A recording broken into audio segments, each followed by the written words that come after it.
পৃথিবীতে প্রত্যেকটি মানুষের জীবনে দুঃখ বিরাজমান, আর এই দুঃখের সময় আমরা সকলেই চাই একটি সাহায্যের হাত। তবে সেই সাহায্যের হাত কি আমরা সহজেই পাই? এক্ষেত্রে অনেকে আমাদের দুঃখ প্রকাশের ধরনটিও মূল বিষয় হয়ে দাঁড়ায়। চলুন আজ এমনই একটি গল্প শোনাই। এক অন্ধ বালক একটি বড় ব্যাংকের সামনে বসেছিল।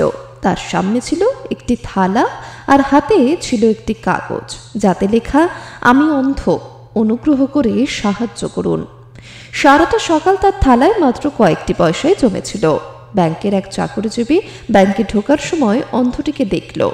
সে তার মানি ব্যাগ বের করে তাকে কিছু পয়সাও দিল। তার হাতের কাগজটি নিল এবং এর পেছনে কিছু একটি লিখল। এরপর ছেলেটির হাতে তা ধরিয়ে দিল, যাতে সবাই নতুন লেখাটি দেখতে পায়। এরপর আশ্চর্যজনকভাবে সবার সাহায্যের পরিমাণ বেড়ে গেল। অনেক বেশি লোক ছেলেটিকে সাহায্য করতে থাকলো, তার থালাও ভরে উঠল। বিকেলে সেই ব্যাংকার তার অফিস থেকে বেরিয়ে ছেলেটিকে দেখতে এলো। তার গলা চিনতে পেরে ছেলেটি তাকে জিজ্ঞাসা করলো, তুমি কি সেই লোক যে আমার কাগজের লেখাটি বদলে দিয়েছিলে? কি এমন লিখেছিলে তুমি? লোকটি বলল, আমিও সত্যটাই লিখেছিলাম, তবে একটি ভিন্নভাবে লিখেছিলাম। আজ খুব সুন্দর একটি দিন, কিন্তু আমার দুর্ভাগ্য, আমি দেখতে পাই না। দুটো লেখাই মানুষকে বলে যে ছেলেটি অন্ধ, কিন্তু প্রথমটি শুধু বলে যে সে অন্ধ, কিন্তু দ্বিতীয় লেখাটি মানুষকে বলে তারা অনেক ভাগ্যবান যে তারা অন্ধ নয়।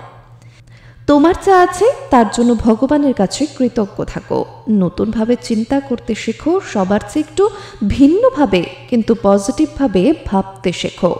জীবন যখন তোমাকে কষ্ট পাওয়ার 100টা কারণ দেখিয়ে দেয়, জীবনকে দেখিয়ে দাও যে তোমারও সুখী হওয়ার 1000টা কারণ রয়েছে।